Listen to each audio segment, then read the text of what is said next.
Halo sahabat-sahabat muda, sangat senang bertemu dengan Anda sekaliannya. Saya berharap Anda dalam keadaan sehat walafiat, tidak kurang satu apapun. Kali ini saya masih ingin menyampaikan seputar COVID-19 yang tengah heboh di negeri kita.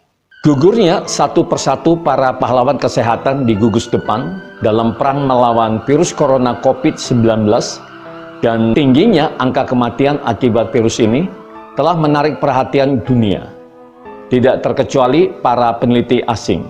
Menurut mereka, puluhan bahkan sampai ratusan ribu warga yang terinfeksi COVID-19 masih berkeliaran di tempat-tempat umum. Hal ini disebabkan mereka tidak teridentifikasi oleh tim medis. Masa iya? Pertanyaannya, bagaimana temuan hasil penelitian-peneliti asing tersebut? Dan metode apa yang mereka gunakan dalam melakukan penelitian virus COVID-19 di Indonesia? Sahabat-sahabat muda, baru-baru ini peneliti asing khususnya Inggris melaporkan hasil temuan penelitian mereka terhadap virus COVID-19 di Indonesia. Menurut mereka, jumlah kasus COVID-19 di Indonesia tidak seperti apa yang dipublikasikan oleh pemerintah Indonesia. Sesungguhnya, jumlah tersebut dapat mencapai puluhan ribu, bahkan sampai ratusan ribu kasus. Hal ini didasarkan pada banyak kasus infeksi virus COVID-19 ini tidak terdeteksi disebabkan sedikitnya pengetesan yang dilakukan oleh pemerintah. Hasil penelitian ini dipublikasikan oleh peneliti Pusat Permodelan Matematika Penyakit Menular atau The Center for Mathematical Modeling of Infectious Disease atau CMMID, London, Inggris. Sahabat-sahabat muda, para peneliti tersebut melakukan pengembangan sebuah pemodelan untuk mencari tahu secara acak probabilitas atau kemungkinan jumlah kasus penyebaran COVID-19 di sebuah negara berbasis angka kematian. Pemodelan tersebut mendeskripsikan bahwa satu kematian yang dikonfirmasi di sebuah negara, misalnya Indonesia, sesungguhnya dapat digunakan untuk mencari tahu jumlah angka kematian yang benar-benar terjadi. Pemodelan ini mempertanyakan tentang tingginya persentase angka kematian COVID-19 yang dialami Indonesia. Para peneliti tersebut memprediksi jumlah kematian di Indonesia dikarenakan pemerintah kurang cepat melaksanakan pengetesan terhadap masyarakat yang suspek yang terpapar virus COVID-19.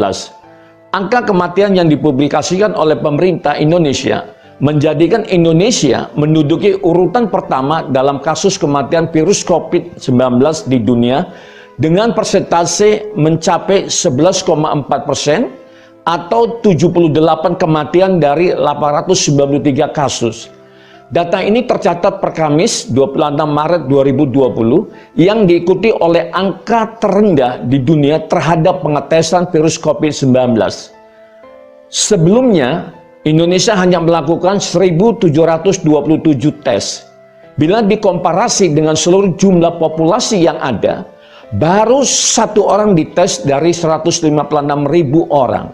Artinya, diprediksi masih banyak penderita COVID-19 yang belum teridentifikasi.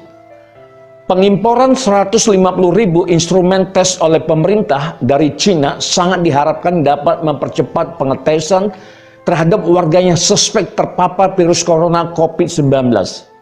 Pemodelan CMMID ini didasarkan pada dua variabel utama, yaitu pertama, persentase kematian, dan kedua, persentase penularan, serta mengukur berapa banyak populasi yang kemungkinan akan terjangkit oleh satu orang.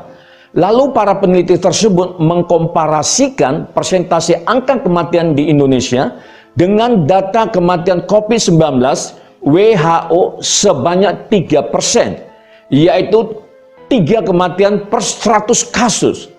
Namun demikian, para pakar virologi dan epidemiologi yakin bahwa persentase kematian virus ini di bawah 1%. Persentase penularan virus COVID-19 ini diperhitungkan berada di angka 2 dan angka 3. Dengan demikian, setiap pasien positif menularkan kepada 2 atau 3 orang lain, kombinasikan dengan angka tingkat kematian di Indonesia.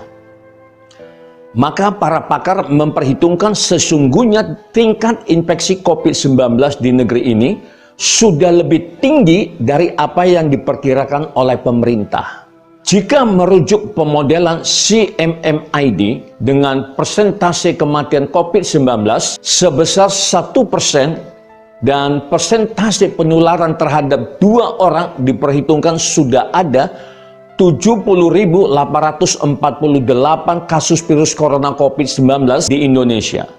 Sedangkan bila angka persentase orang yang terinfeksi dinaikkan menjadi angka 3, maka menurut para pakar, jumlah orang yang terinfeksi mencapai 251.424 kasus di Indonesia. Artinya, satu kematian COVID-19 akan mengungkap 5.238 kasus di tengah-tengah masyarakat.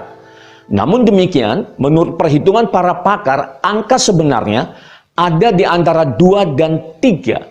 Perhitungan ini diperoleh dari angka kematian COVID-19 pada hari Senin 23 Maret 2020. Ketika itu angka kematian di Indonesia baru mencapai angka 48 orang. Saudara, bagaimana menurut pandangan Profesor Stephen Fleischer, pakar penyakit menular dari The Center for Mathematical Modeling of Infectious Disease atau CMMID, London, Inggris? Menurutnya bahwa jumlah kasus virus COVID-19 akan melonjak double setiap 1 minggu. 6 kematian yang disampaikan ke publik per hari saat ini di Indonesia akan melonjak menjadi 12 kematian per hari pada minggu depan. Dan 24 kematian per hari pada minggu berikutnya. Dan peningkatan akan terus terjadi. Peningkatan jumlah kematian ini akan berhenti apabila pemerintah Indonesia melakukan langkah-langkah terobosan seperti social distancing dan lain sebagainya. Benarkah akan ada 1 juta kasus COVID-19 di Indonesia? Menurut Profesor Stephen Fleischer, hal tersebut dapat saja terjadi dengan asumsi besarnya jumlah penduduk Indonesia yang mencapai 270 juta orang. Ini merupakan skenario terburuk, ujarnya. Pandangan ini didukung oleh Profesor Niall Ferguson dari Imperial College di London, Inggris. Menurutnya, 1 kematian mengindikasikan minimal 1.000 kasus di masyarakat dengan perhitungan persentase kematian 1%. Lebih jauh, Ferguson mengatakan, jika penderita sudah menunjukkan gejala, butuh 20 hari atau lebih hingga mereka meninggal. Sehingga angka kematian hari ini menunjukkan epidemi yang terjadi 20 hari lalu. Sebelumnya, Menteri Kesehatan Indonesia memperkirakan kemungkinan 700.000 kasus akan terjadi di Indonesia. Tetapi, dia tidak menjelaskan bila Indonesia akan mencapai angka tersebut. Melansir berita, mantan Perdana Menteri Australia, Kevin Rudd, memperingatkan bahwa keadaan yang ada di Indonesia dapat memiliki konsekuensi serius bagi Australia. Teman dan tetangga kita Indonesia yang memiliki populasi 270 juta sekarang berada di puncak bencana virus corona yang tinggi. Ini memiliki implikasi keamanan nasional yang besar bagi Jakarta dan Canberra. Ini akan membutuhkan solidaritas dan diplomasi yang sangat terampil di masa depan, kata Rudd. Saudara, demikian sekilas informasi yang saya sampaikan. See you next time. Bye.